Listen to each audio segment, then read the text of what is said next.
say Kavalayim, Muhawadla, Yahweh Hashem, Yahweh Shai, Ba'ashem Akakodash.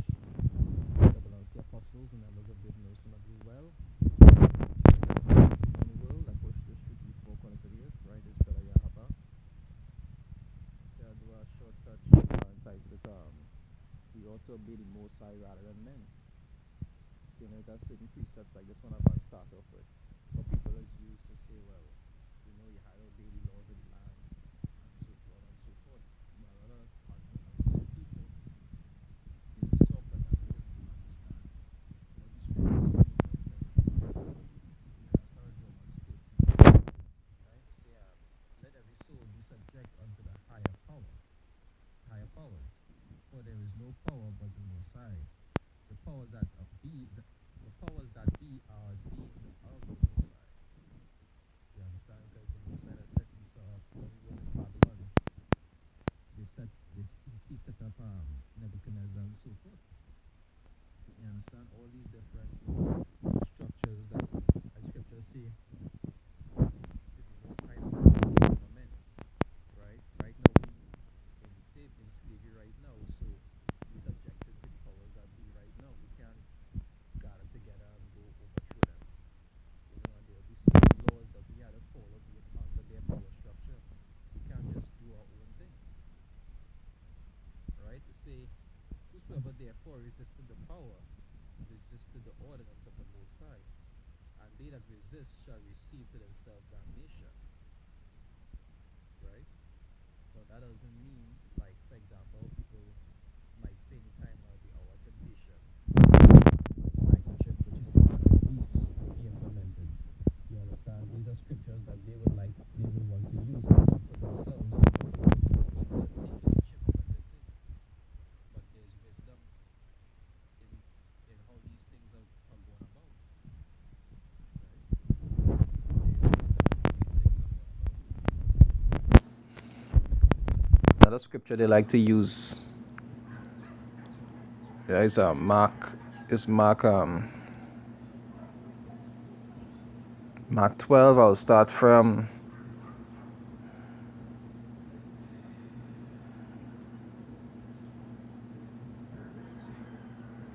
I'll start from 14, right? Mark 12 verse 14. It say, and when they were come, they say unto him, Master, we know that thou art true, and carest for no man. Scripture says what? He's not a respecter of persons. Because being a respecter of persons is committing sin, right? Which he never did.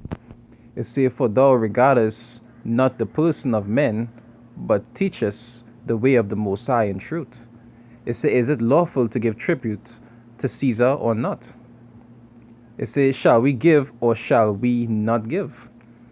No, they were doing that because, you know, they were trying to find ways to catch him, right? To catch him stumbling.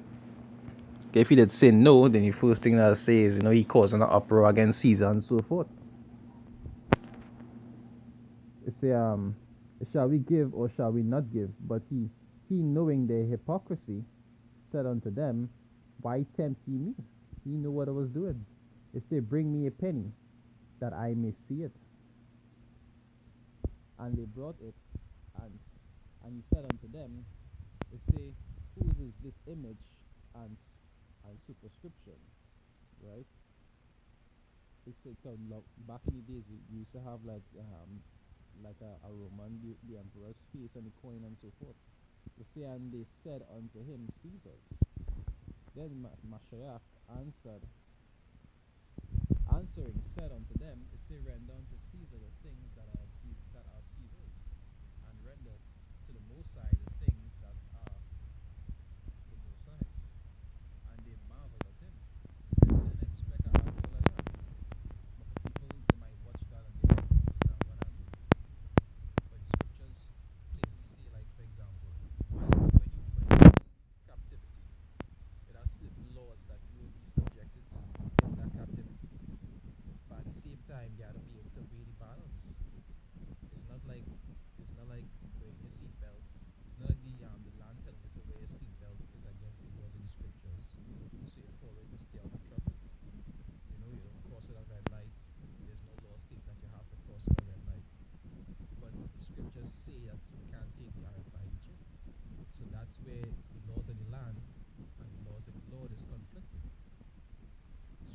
say originally it's supposed to put homosexual to death.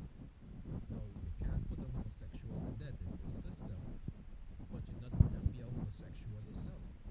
You gotta use wisdom on how to go about these things. Because there are things that you would not be able to do in the system because of the laws of the land, but at the same time you're still trying to keep the laws of the scriptures.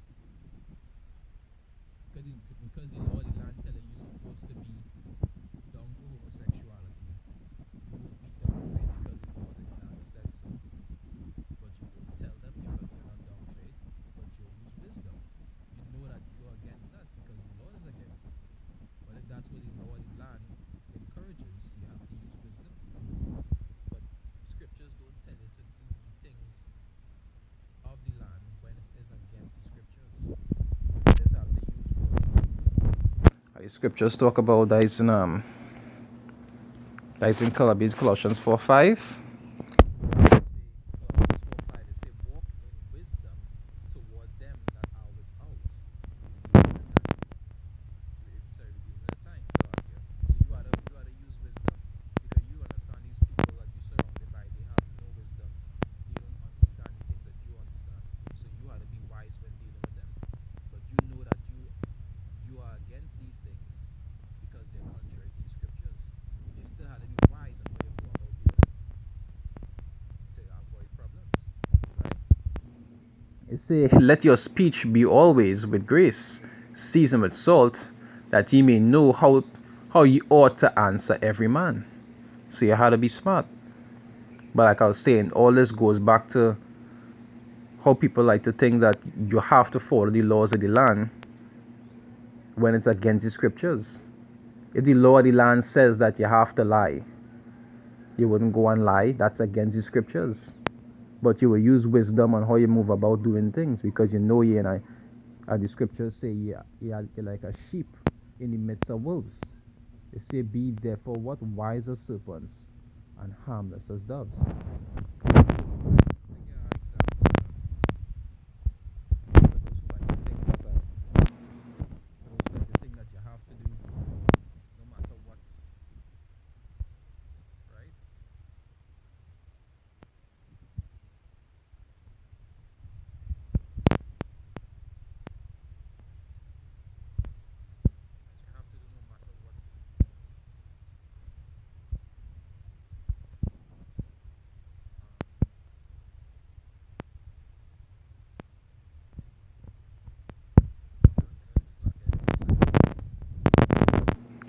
So like to relocate where the story was in Daniel, right? It's Daniel 3. I'll start from 1, right? It said Nebuchadnezzar the king made an image of gold, whose height was 60 cubits, and the breadth therefore 6 cubits. It say he set it up in the plain of Dura, in the province of Babylon, right? It said then Nebuchadnezzar the king sent together the princes and the governors and the captains, the judges, the treasurers, it said the counselors, the sheriffs, and all the rulers of the provinces to come to the dedication of the image which Nebuchadnezzar the king had set up, right? So he made an image of himself, all right? And he gathered all the rulers together who was in the land. Then the princes, the governors, they say, and all the rulers of the provinces were gathered together unto the dedication of the image that Nebuchadnezzar the king had set up, and they stood before the image that Nebuchadnezzar had set up. Then an herald cried out. The herald is like the person who say, the king decrees, that's that guy who would shout the information. It said, then the herald cried aloud, to you it is commanded, O people, nations, and languages, that at what time ye hear the sound of the cornet, flute, harp, sackbut, it says psaltery, dulcimer, and all kinds of music, ye shall fall down to worship the golden image that Nebuchadnezzar the king had set up. So that was a decree for everybody to follow, right? Now jumping down to verse 10, it said, Thou, O king, hast made a decree that every man that shall hear the sound of the cornet, flute, harp, sackbut, psaltery, and dulcimer, and all kinds of music shall fall down and worship the golden image. And whoso falleth not down and worshipeth, that he should be cast into the midst of the burning fiery furnace. It say, there are certain Jews whom thou hast set over the affairs of the province of Babylon. It say Shadrach, Meshach, and Abednego. It say, these men, O king, have not regarded thee. It say, they serve not thy gods, nor worship the golden image which thou hast set up. So they were high people. They were at a certain level in Babylon because the Lord did exalt them. Shadrach, Meshach, Abednego, and Daniel, right, which I believe was called Belteshazzar, was his name, right? All of them were exalted in Babylon. They had high positions, and still the law of the land was stating that they were supposed to worship the image, and they didn't. You understand why? Because the laws of the land went against the laws of the scriptures that they were taught. Now, if it was to pay in taxes, they'll pay the taxes. They have no law stating that you can't pay taxes or that you shouldn't pay taxes. But the scripture says what? They say there's no other God beside me. You understand? So you had to use wisdom. Right? It said then Nebuchadnezzar, in his rage and fury, commanded to bring Shadrach, Meshach, and Abednego. Then they brought these men before the king. Nebuchadnezzar spake and said unto them, Is it true, O Shadrach, Meshach, and Abednego? Do not ye serve my gods, nor worship the golden image which I have set up? So he asked them, straightforward. It said,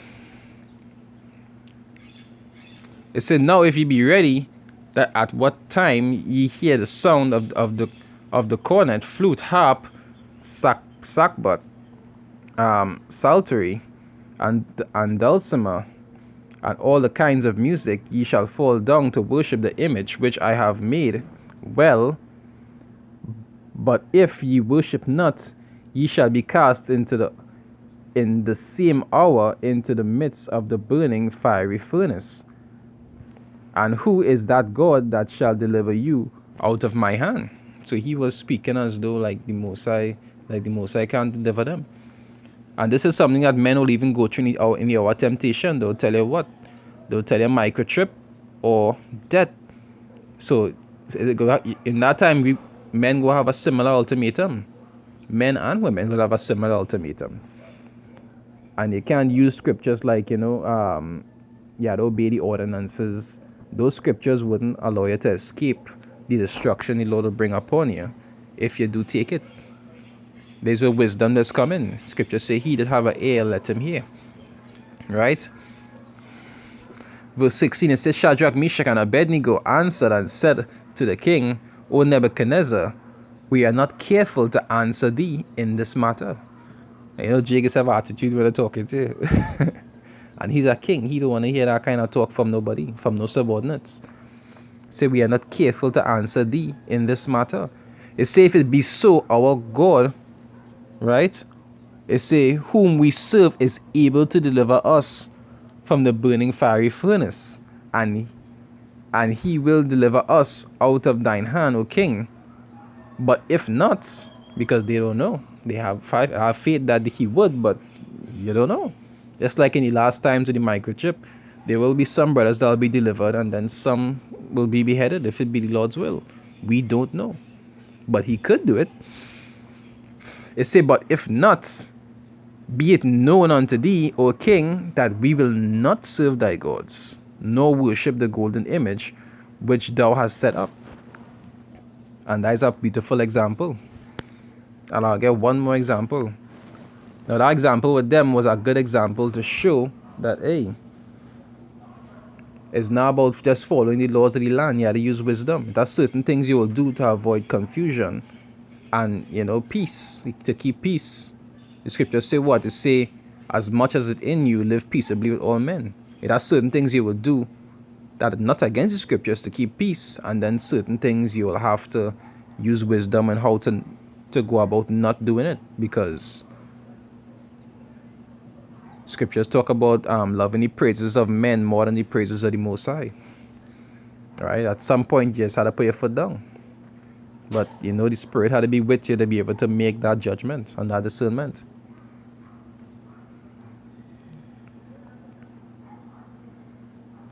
The Acts 5.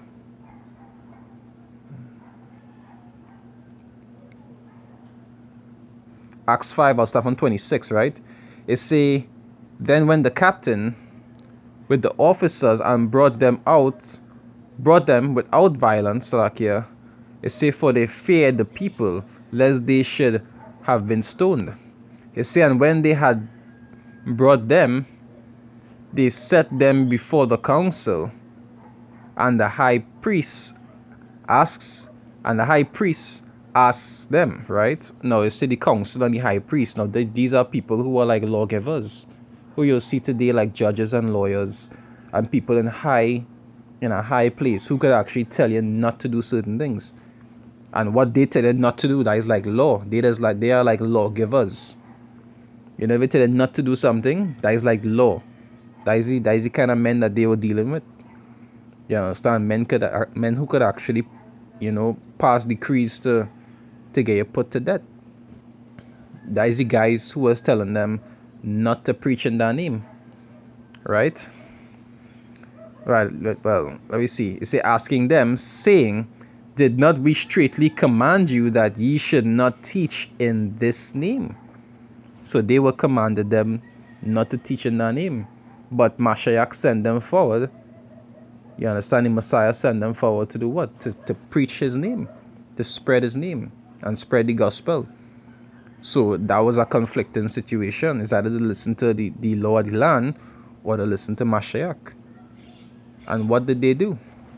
Right? It says, saying, did we not straitly command you that ye should not teach in this name? And behold, ye have filled Jerusalem with your doctrine, which is what we are commanded to do even to this very day, and intend to bring this man's blood upon us. It said, then Peter and the other apostles answered and said, we ought to obey the Most High rather than men. And that is really the point of the video.